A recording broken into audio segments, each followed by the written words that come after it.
same Troll, Chen, Nature's Prophet bands on the side of Old But Gold, I would imagine.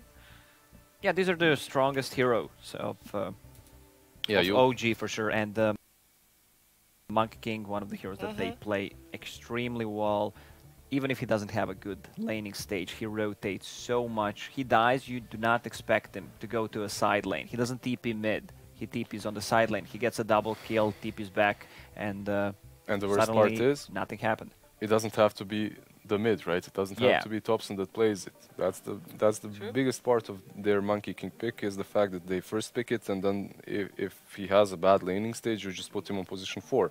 If he had on Jerax, right, and he plays it just as well. If it's a good matchup, you give Thompson the hero and he crushes the lane. So overall, banning out that Monkey King, banning out Nature's Prophet versus OG, definitely that does sound very reasonable. On the side of OG, I would just like to see Nyx replaced with Leshrac or Chen at least. The last ban. Yeah, the last ban, I believe in last game. OG banned out CK, Razor, and Nyx. I would just replace Nyx with Lesh. Oh yeah. Lesh wasn't picked up until second phase though. Would you prioritize it? Well, we see some of the teams prioritizing Lesh in the first phase, and I think Hero is that strong that you can just pick it and get away with it. Not too many like counters. You can't just think, oh, we're gonna pick next assassin and counter Lash, burn his mana, use Carapace because he has a lot of uncontrollable damage. It doesn't work like that. You need to have a right team composition. You need to shut him down in the lane. He's really not a hero that plays that well from behind. He wants to keep the aggression, get a kill, use Edict, kill a tower, and continue doing that. So you give a lot of gold to your team just by killing those towers. Another problem with Lash is that he's a very flexible hero, so he does not have to be that core, and if you do realize that the game is going to be like that, if he has a lot of counters, then you can just put him on support and he runs down other supports with his Edict early on. So overall the hero is really good, but maybe Chen is just as strong. Yeah. And maybe there are more reasons to ban out that Chen early on than Lash. Previous game, OG opened with 2 of their cores. I hope that's not going to be the case again. It's nice to have maybe a little bit more flexibility. I know that Magnus can be flexible, but at the same time, everybody knows that that's one of Seb's preferred heroes. So maybe a little bit more flexible there wouldn't be bad at all. What lessons do we take away from the way that the teams played in that first game? We talked a lot today about the first 20 minutes of the game. Is he telling him a joke? I don't know, but they're having fun. They're having a lot of fun, actually.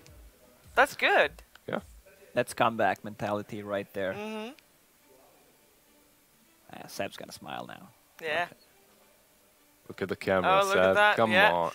The smile coming out. I saw a fist bump. The earplugs go in. I think it is time to get this draft started very soon. Look at those. That's not a team that just lost a game. That's a reset. That's the team that's gonna lose 2 games in a row. Oh, come just on. kidding. All but gold, man. I'm impressed. We gotta praise them as well in this series so far, even in this tournament. Maybe not the greatest performance against the Flying Penguins, but they still took a game off of them as well. Yeah, but overall, really promising. And I just hope no matter what happens in this tournament, that they just stick together and continue playing, because there's a lot of potential. So if you remember how Flying Penguins won versus them, it's basically let them crumble under their own aggression. Just pick a hard carry and wait for all but gold mistakes, right? Turtle up and farm on that hard carry. It was envy back for Flying Penguins. Perhaps there's a chance for OG to do something similar. Yep. This is the team that it feels once they get that momentum going, they're just gonna keep going and keep winning. Yeah. They're gonna keep going. Yep. So maybe you can bait them into some sort of But a trap. normally when they keep going, they also have a lot of sustain to work with. So they can actually keep going. So I'm looking to see if there's going to be supports that help out with that. And then maybe you can offer sustain on maybe OG's side as well with, I don't know, a Dazzle. It used to be their thing when obviously Fly was still in OG. But we'll see what's going to happen here. The gold open with tiny velours. Tiny is, of course, I mean, I think it's safe to say it's one of his signature heroes at the moment. Definitely. I also like the way they banned out Magnus, as we were talking about these traps that OG can set up once they realize that you're just gonna steamroll and just go one objective after another. Magnus is pretty decent at defending high ground, and there were quite a few wipes for OG in that last game, but it still wasn't enough. So. By the way, this series so far, OG hasn't banned out Ancient Apparition. That's promising. That's yeah. For all but gold. For all but gold, indeed. All right, let's see what they open up with this Bane. That's way better opening. I was thinking about Bane. He actually does stuff. You have that saving capability. He's a good laner. You have something that pierces through the BKB. And again, with the Ember Spirit, I don't mind seeing Ember Spirit. They already picked Tiny, probably going to be that position 4. So there's no need to go for Nyx Assassin. Yeah, and December Spirit obviously is a flex pick on OG. ELTW can play it, Thompson can play it, so you can't just straight up counter him right now.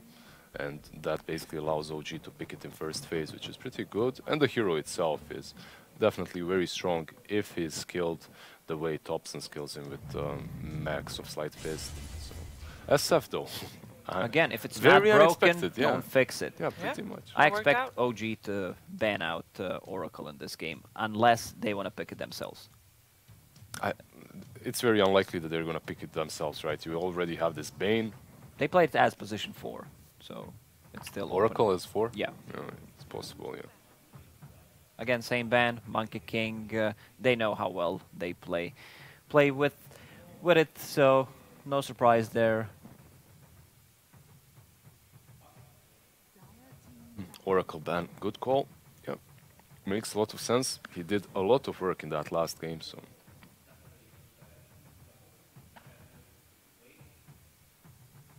All but gold with their next ban. Troll has been banned. Yeah. It's one of those combos that OG really likes, Troll plus Ember. They're not gonna have a chance to do that. Doom is still in the pool. They like to play it. Great counter for Ember Spirit. Not the easiest way to execute because of the casting time and mobility of Ember Spirit. Yeah. Also, when you pick Doom, you need to have a good catch. You can't just Doom someone and think that he's done. You need to have some kind of a stun, slow, any kind of control. Hero that hasn't been banned and that was really good in that last game is Lesh. He's still in.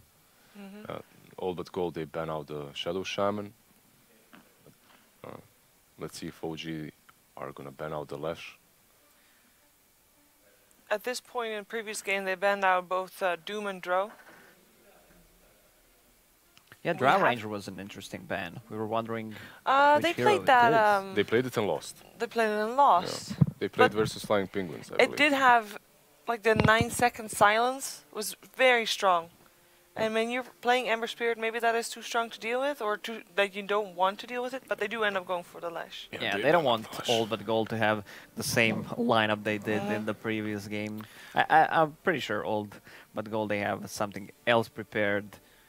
Well, let's see if they do go for that Drow, then, if the ban was founded on something. You were talking about the silence and the gust on the Ember, and I agree with that, but at the same time, Ember has high mobility, gets on top of Drow Ranger very easily, and if he has one more partner in crime that can do the same, that Drow is never going to have a game. So overall, I haven't been impressed by Old but Gold's Drow. They didn't manage to win with it. I think they should stick to their guns, get their more casual heroes.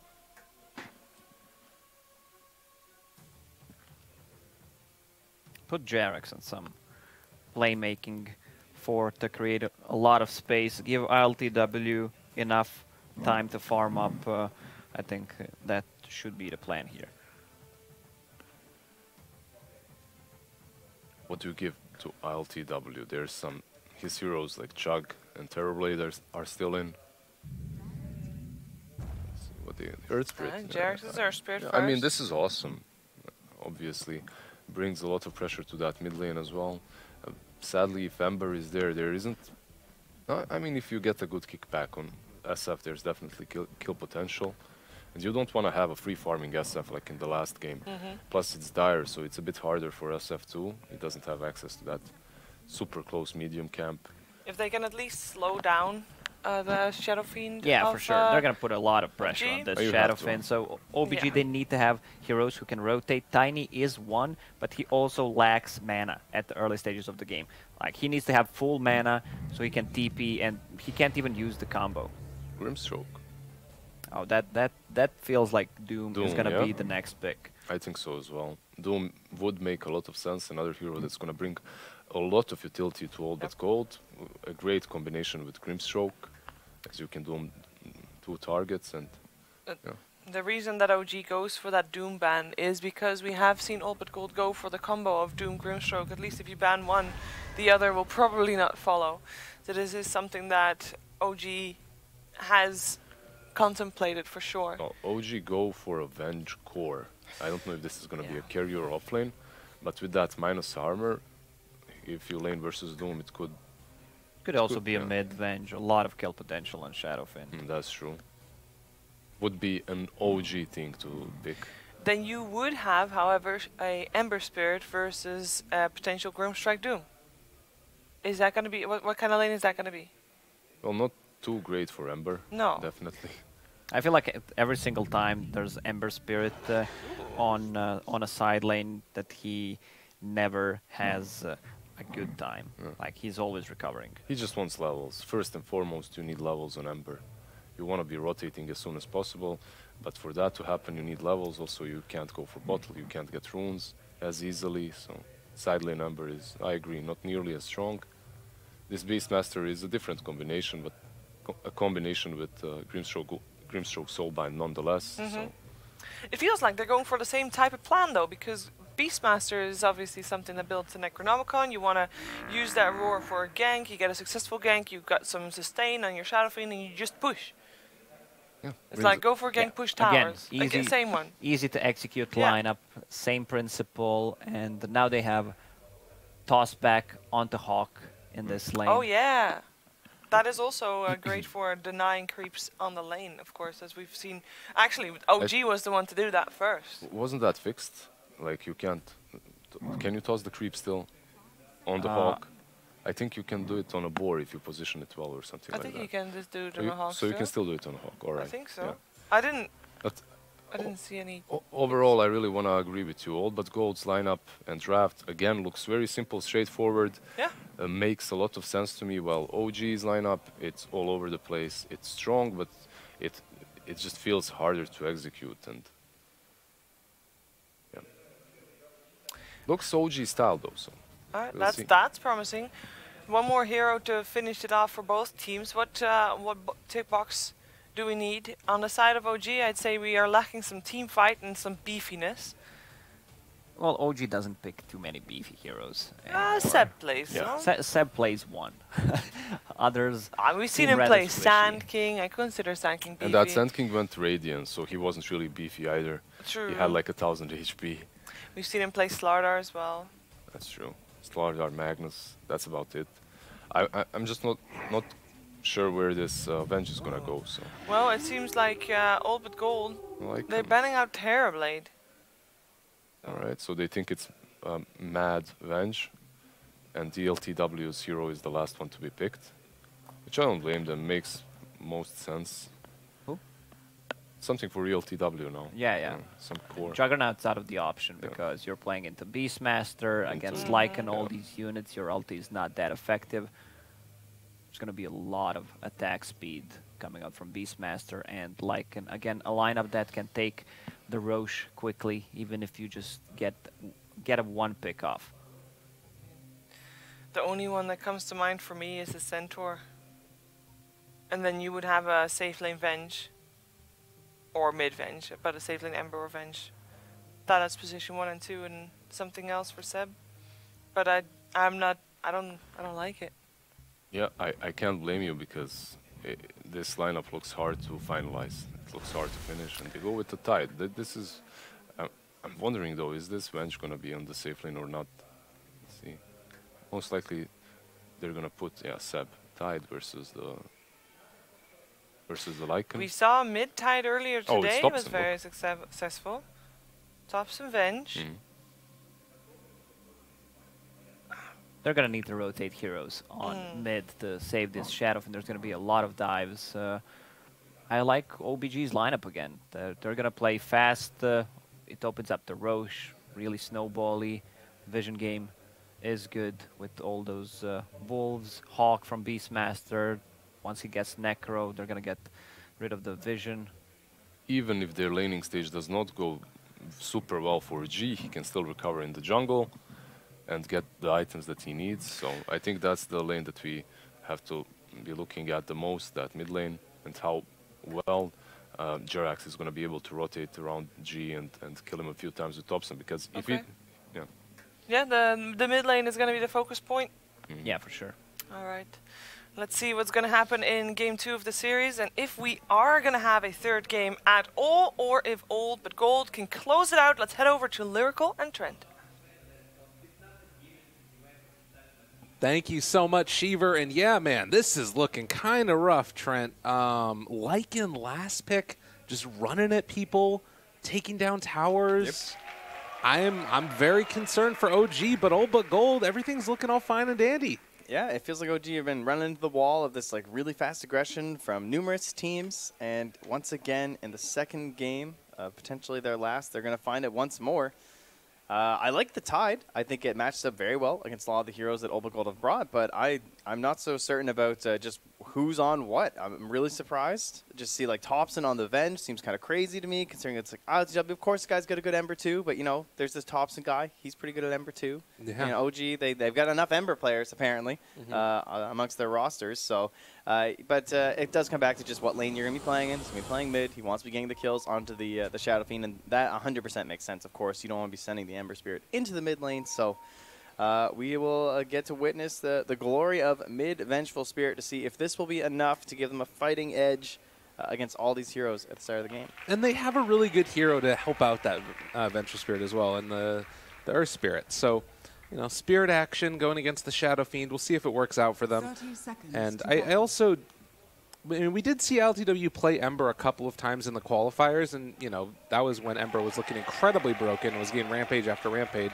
So both LTW and Thompson do have the Ember, but he's been the one that's been playing it more often recently, I think, Thompson. So we're going to have a little bit of chance already from the crowd. Much more packed here on the weekend. Seeing a lot when you can hear it. Now, they have the Bane down bottom, so they're going to try and get 3 runes here if they can. Goes to the toss, doesn't go for the avalanche here, and he's still able to get the bounty. I don't know how Valhor does it. This guy's pretty good. Yeah. And looked like No-Tail was going to beat him to it, but not possible. I mean, No-Tail not skilling anything amongst that, despite spending so much time next to those 2 heroes, and I wonder if it means he's going to try this in Feeble once again. He seems to really prefer it as the first skill in the lane, but he's going to be facing 3 heroes already here. Yeah, this feels like it might have to be a brain sap game. And now moving forward here, be able to hit that Ink Swell, good amount of damage. Vanscore in a little bit of trouble, roll forward, a little bit off the mark there from Jerax. A rare miss on his most comfortable hero, I would say, is they're going to get a full-on try-v-try. And what is the benefit of a tri-lane? You pull Earth Spirit there. Oh, so wonderful. And where does Earth Spirit want to be? Not in a tri-lane. No. I mean, this was the first downfall of this hero, was teams essentially doing this every single game. Oh, Vanscore alive on nothing, and now No-Tail is the one that's going to get ran down here, although they get the body blocks. Now going to try and turn it back around with the Brain Sap. Roll forward, getting the kill. It's on Jerax. That's the man you want. Yeah, looks like Valor went for that toss to stop the attack animation of No-Tail there. So help secure that, or secure the save rather onto his Grimstroke. But yeah, he ends up paying for it. No body blocks in time there from Illidan. And this is the strength of running the Jerax, you can see. Oh, that bottom not quite enough. He goes through the roll through. He gets the range creep +1. Very nice. So doesn't have to worry about cutting the trees. Just rolls over them, destroys them, and gets the pull. So really solid stuff here. Going to help deny some of this. And they're going to get the deny on one of the range creeps under the tower as well. OG looking real good in this try-v-try action. Yeah. Well, and again, like, you take a look at the CS right now, everything's looking quite good for OG across the board. Tied 10-1, you've got the Venge 10-2, but really the fear that you have with this old but gold lineup is that eventually you're going to get into those big team fight abilities and you know, items as well, the Guardian Greaves, you know, Helm of the Dominator on the Lycan, and then you just group together and push. And I don't know, what's OG's answer to that in this game? It's pretty damn scary, right? I mean, the first 3 items for their 3 cores are going to be probably Vlad's, Helm, and Mech. Yeah. That's real spooky. Like, these guys are just going to be running at you. The answer is going to have to be Tidehunter. I mean, he's going to be building a Vlad's of his own as we see it go on to ILTW, and man, that's a lot of burst damage. And this Ember just trying to get out of there. Taking some of those extra right clicks, needs one more, and they will find it. So Vanscore getting a kill on the board for Old But Gold. And it's not necessarily the best Soulbind game, really. The Roar, of course, has been a standard classic, but aside from that, there's not all too much going on. But what he does have is the Inkswell, working in combination with someone like the Lycan especially, just being able to get himself in there and add an extra element of control and a little bit of damage added on. Yeah, and I think the panel Lizard was alluding to the fact that, you know, you have this combination that you would normally see of the Grimstroke and the Doom as G chased, but the turnaround, G gonna try and play the money angle, gets the kill, but the illusion chasing. Is the illusion gonna be enough? No. It's gonna be brought down here as well. Gets a couple denies before he ends up expiring. But the thing that he was alluding to was that oftentimes you'd have the Grimstroke together with the Doom, and maybe the worry there was with the Venge picked up, you wouldn't want to run that Doom. And it's a nice reaction, having the Beastmaster instead, since you don't have that low armor hero that would have maybe gone up against him in lane. Yeah, I think the aura from Beastmaster 2 is just disgusting with the strat that they're running, right? So you can imagine it'll look a lot like last game with the minus armor and the Edict, but this time will just be minus armor and all this attack speed amongst the Thompson army of heroes and creeps. Potentially getting baited here. They have the toss back, stun, roll forward, finding G. They turn it back around though, able to almost get the kill to Inkswell. It's going to not be enough to keep SF alive, so they take down the SF first. Okay, all right. I mean, Thompson's dying again though, which is a little bit rough. At least he's gained the XP this time, of course. Is Vanscore living here? Vanscore? Ooh. That was a lot of gold to Velor too. And when you're playing the support time, like, he skips over the arcane room because he wants to get right to that side shop, buy himself a bottle, come back for the arcane room, and then he wants to fight for the bounties too. Yeah. This guy is going to be a force to be reckoned with early on here if he can get into some of those early items. All those rotations been though, you can see LCW's getting a lot of breathing room down here. Yeah. Just hitting some creeps, chilling out like he's been in the jungle a bit, and once again the action is in the mid lane, but will not be a finished kill there on to G. And the 5-minute timer is coming up here soon. No one at the top bounties right away, but the bottom one, No-Tail will be securing there on the Bane. Yeah, should be able to get it. Illidan is moving over to the side also though, and the roll to interrupt. Jerax takes it.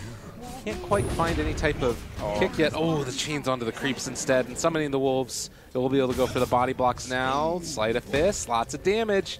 Need to walk away, trying to slow him down, but the Brain Sap will find the kill, and now the Inkswell with Velhor there finds the toss, interrupting it, finding the stun afterwards, and Jerax also going to go down. Yeah, and Velhor was just up top through the avalanche to secure himself the bounty rune away from the Tide. That's what gave him the mana to make this rotation down here with that arcane rune present, and now he's moving on to ILTW. This guy is so good at Tiny. He just does it over and over. A double kill for this Tiny. 4-1-1.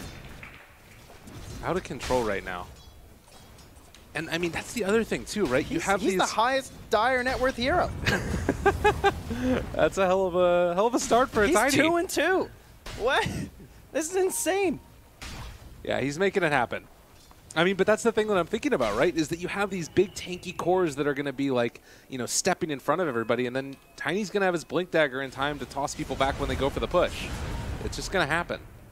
G, just outside of the vision there. There is a ping that comes out. And it looks like they're going to let G finish that TP. Oh, Vanscore doing some fake out movements there with his Grimstroke. Very sneakily, like pretending to be boarding the area, but No-Tail already hit a sentry down, so he's not going to end up wasting one or anything. Okay. And Velhor will secure himself another rune there. It'll just be an illusion, unfortunately, this time. Probably the worst one for a Tiny. And Feeble onto the SF. really causing that many issues. As it looks like Thompson is just going to be able to pull this creep wave back the other direction and up top again. Yeah, there's a question of who's going to blink first up here, right? We have Ravage versus Roar. Of course, it's much easier for the Beastmaster to get a kill threat just because he's the TP rotation potential, but it's still a lot to chew through when it comes to Kraken Shell. Yeah. Not the easiest one in the world for either. And it's going to be a Vlad's done for that Tide. See if he can slowly start to chip him down. No Tail squaring off against Vanscore, and on the other side of it, it's Illidan farming against the Earth Spirit. Yeah, both of them just kind of lurking around and stealing some XP. Jarek's even using the kick to take away the potato. Last hit on the Hellbear. But yeah, the big wraparound. Now with the Grimstroke in the area, they're going to pull him back close. Ravage is available if they want to use it, but no mana on Seb. He didn't skill it either. He's at 7, and he used them all. Didn't hold the point or anything. And you can't really blame him because he wasn't really planning on having help, I don't think. Right. So Lycan getting close to the Helm of the Dominator. Just pick it up from the side shop once it's all ready.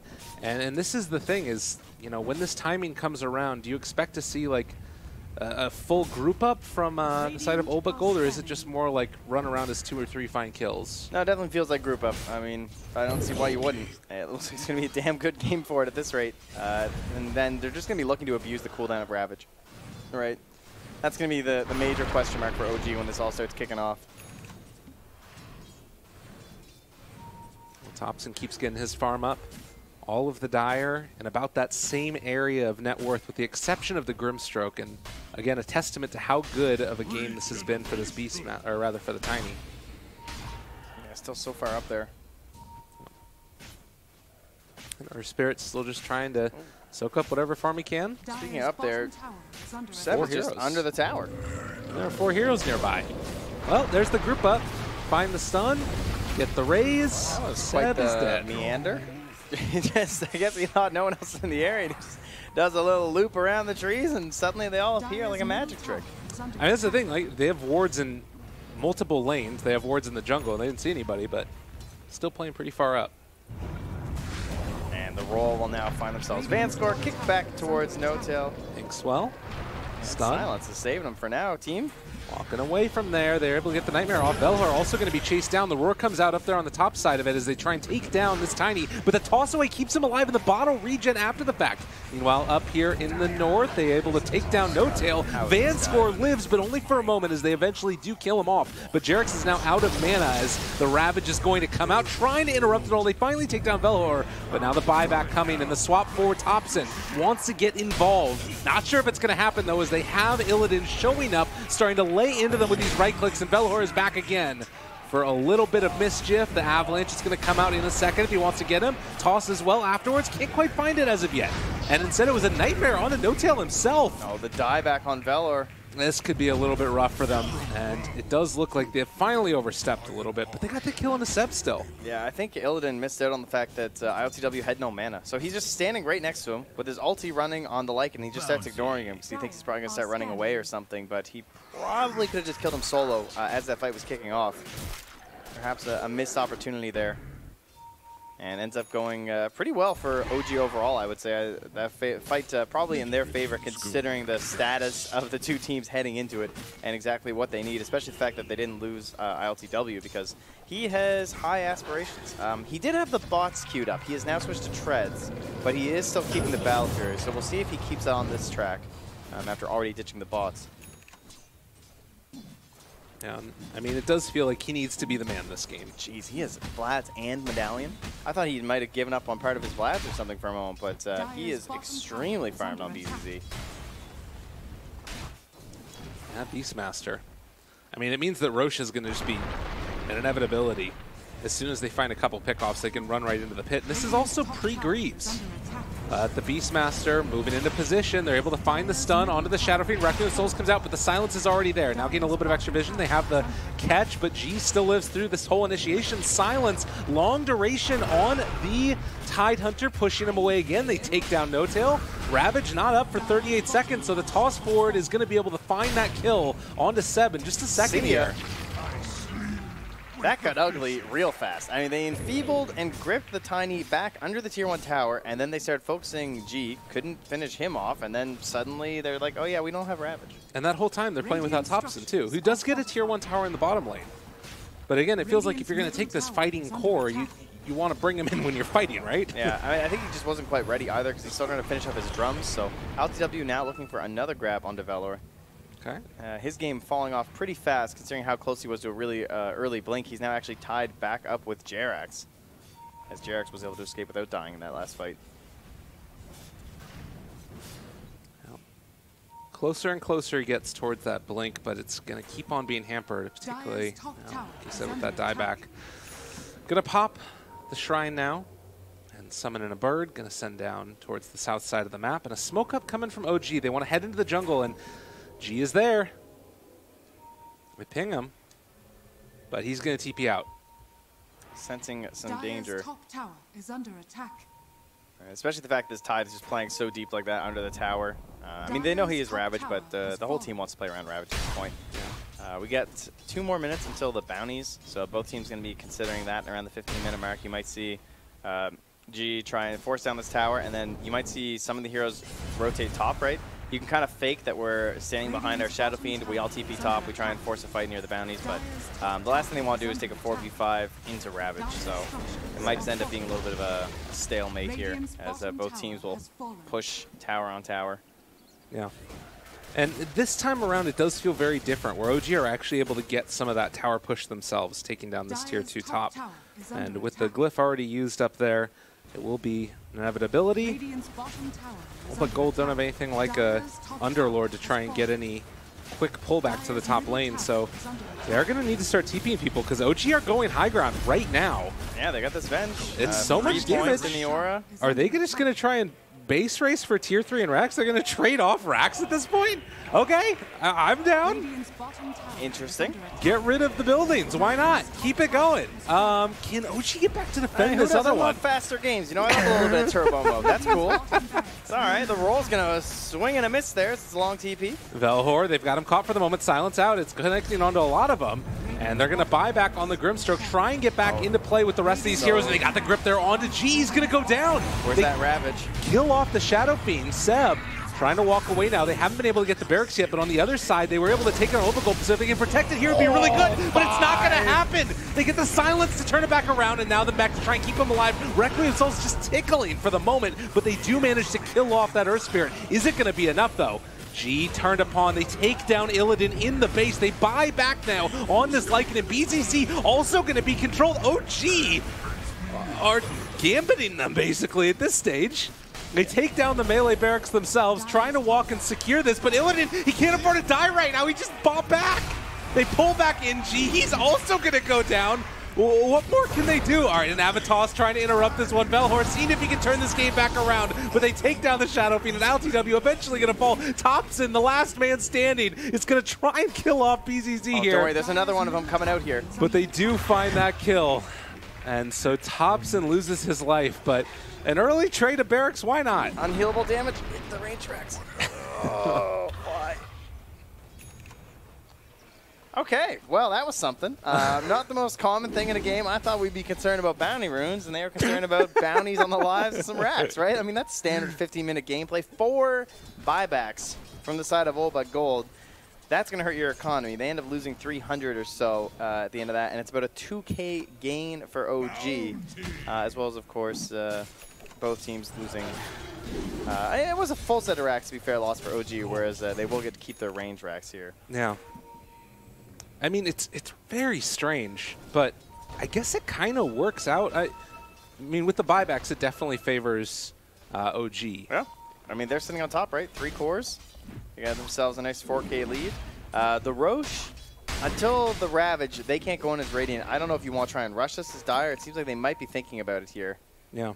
Radiant are scanning. I mean, that's crazy. How often do you see a full set of racks taken bottom before a Tier 1 tower in the other 2 lanes? Oh my goodness, that's a risky business. Scary. Scary, scary. Soulbind, they got the roar up again in a second. If they wanted to use it, do they decide to go for it? No, just going to back out afterwards. And well, the toss away Velhor, saving BZZ for the moment, while Illidan just going to try and take down No Tail with all the summons. But they do need to back out, and the mechanism is going to keep them survivable. But LTW jumps forward. He's going to get silenced. Nope. Interrupted. Able to dodge away from that one. Grimstroke pulled back in. Ravage comes out and connects on the 4. They're going to find this kill. Roll forward from Jerks. The stun comes out afterwards, trying to interrupt it. Everybody's so low. Can they take him down in time? Yes. He has no souls left. Velhor trying to make something happen for his team. But OG is chasing forward, and Seb on this Tidehunter, making the difference. Needs a gush, needs an anchor smash. It's not looking like it's going to happen, and the silence comes out at the last second. Triple kill for Illidan. They are so freaking low right now, but they're still living through this. And Vanscore going to be able to make the TP out happen. Velor is just the team medic here, making those big saves on BZZ earlier on. And now just tangling a little bit with the Thompson illusion. We'll take it down. Oh my god. All right. So they managed to use Ravage the instant it comes off cooldown. And so the vast majority of that damage coming out from Seb. But honestly, that fight went really well for Olva Gold. Yeah. I'm surprised. I mean, they started at 4v5, and they used the Lycan ulti very early in that engagement. But then they kept chasing from the side of OG. They kind of forced it this time themselves. And perhaps just the greater amount of auras from the side of Olba Gold helping themselves out right there. Right, the Greaves done this time.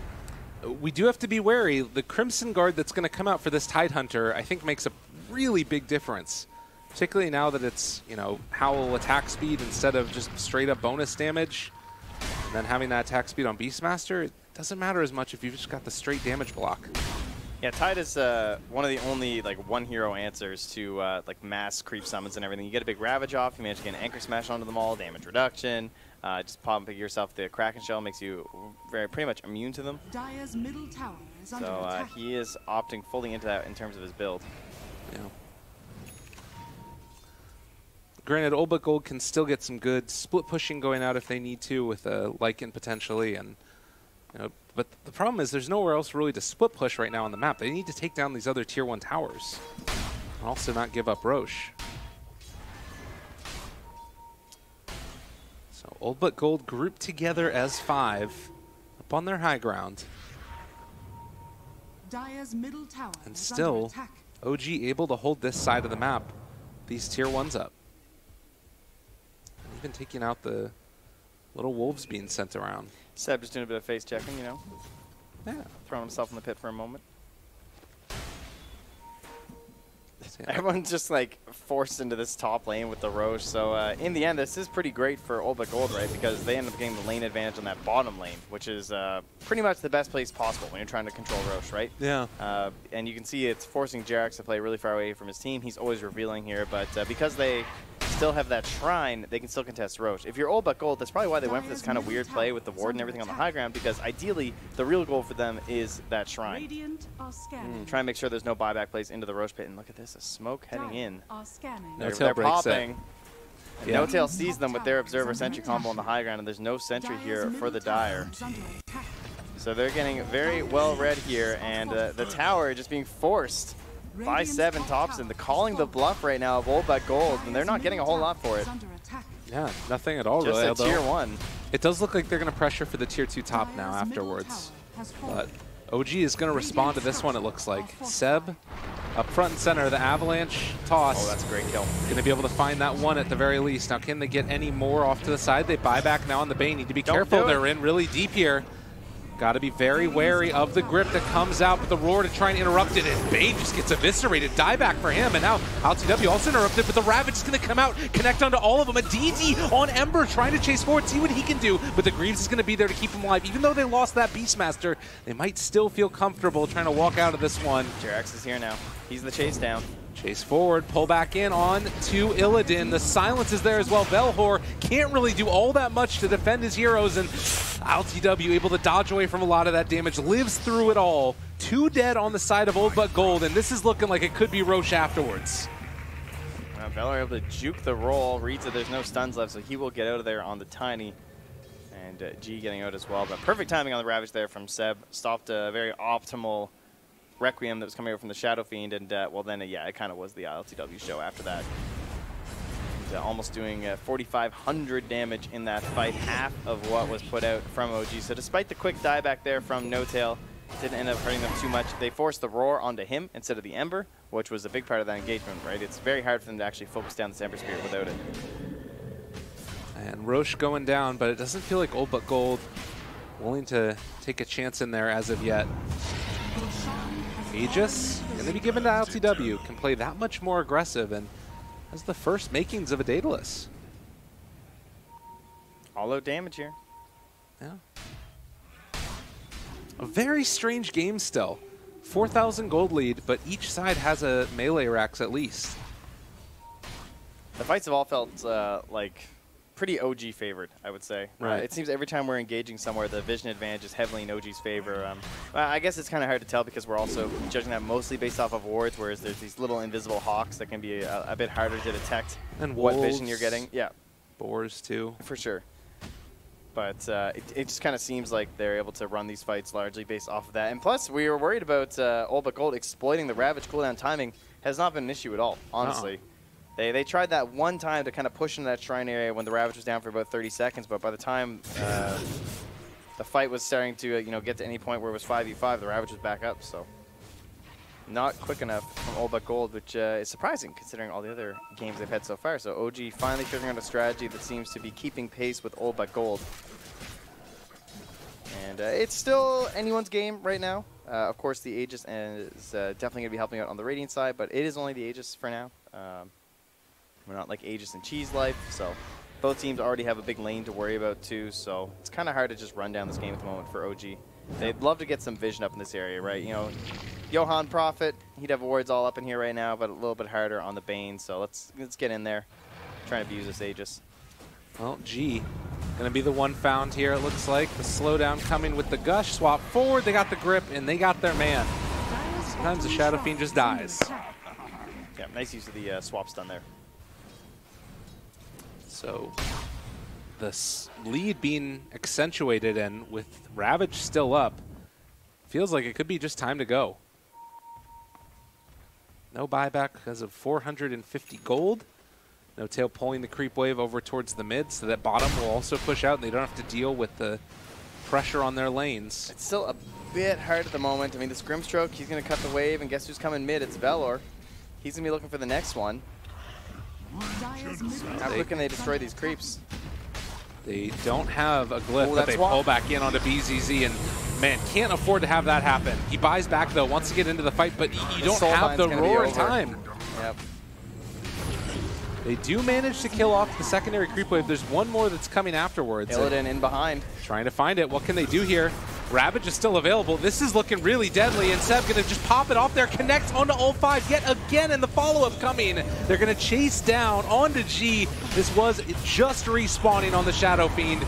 The Souls never looked so sad as ILTW taking a lot of damage, but it's only the Aegis, and Illidan eventually also going to fall. OG striking back in a big way in game number 2, looking like they're going to take this one as they chase forward for more. 4 dead, and the creeps are coming.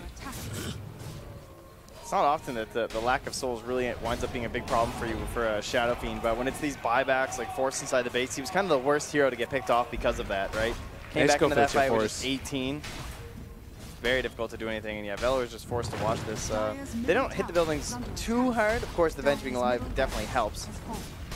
So they're slowly chipping away here. There will be a Requiem back up, but again, he's only going to have 9 souls at this point. He's not the most threatening SF of all time. No. And almost looking hesitant here from OG. Yeah, I mean, they don't have the Earth Spirit with them. They're actually going to TP the Lycan behind enemy lines. They're going to try and wrap around on him here. He doesn't have ulti for another 25 seconds, though. I don't know if this is going to work. They're bringing in the Earth Spirit also, and Seb might have spotted him there. The pings come out. But one more lane to potentially go for, as OG feeling very in control of this game. This catapult, they did not get this cleared in time. Is it going to take it? Chunked. Got it. Yeah, looks like they do get that top range barracks. So 26 minutes, 13,000 net worth lead, and moving down the bottom lane next. I mean, I don't know. looking at this Tidehunter pick, it's just been such a key part of everything that's kept them around in this one. Yeah, it really was perfect. And I think the mid-Venge, of course, just like opting into that, because I think the Venge likely was picked in the idea of it being a Sev hero, or at least the flexibility for that, but just seeing the opportunity to put it mid for the kill threat with the Earth Spear was a great idea. Yeah. And I mean, of course, we've seen mid-Venge before. It definitely works in this sort of a strat. In fact, it would often be kind of a replacement hero for this SF that were banned out. Tidehunter, the one that's trying to be in front of everybody else. 16 seconds until Ravage if they want to take it. Silence out as well, and now they've got him caught. The damage coming out from the Daedalus of ILTW. You're So Nice is the call, but the BKB is out from G. They have the Roar as well. It's not looking like it's quite going to be enough damage, though. The Silence trying to take off the Bug as well, and now that they have it, now they've got Ravage. Turn it back around one more time again. ILTW jumps forward. They find their man, roll forward on the G, and this Shadow Fiend has never been so sad before as all are dead, and we're going to game number 3. Beautiful game here from OG. They go right back for the Ember, but they mix it up a little bit in terms of the general pacing of the game, and they really found that way to match what they've been lacking. Some early game team fight potential, something that can actually butt heads with their opponents, and that was the craziest 15 minutes I think I've seen, at least that early in the game. It's not often that you get yourselves a little base race like that. And it looked really good for All But Gold at first, right? Because they're the ones who got the melee racks first, and then they started TPing back. But OG just got those perfect jumps, and they held that Ravage for so damn long until it was the absolute perfect moment, hit all 5 heroes, and helped secure themselves a big advantage there. And they left that trade-off of the racks with the lead after previously being trailing behind. So really solid stuff from them. Good game calling throughout that entire match, really. Well, and to me, this is just an indication, again, of how important these drafts are. Game number 1 felt like it was an outdraft. Game number 2, the same type of thing. We'll have to see what happens in game number 3 as we get ready to head back into it. Go to a quick break, and we'll be back for that final match in this elimination here at the Star Ladder Minor.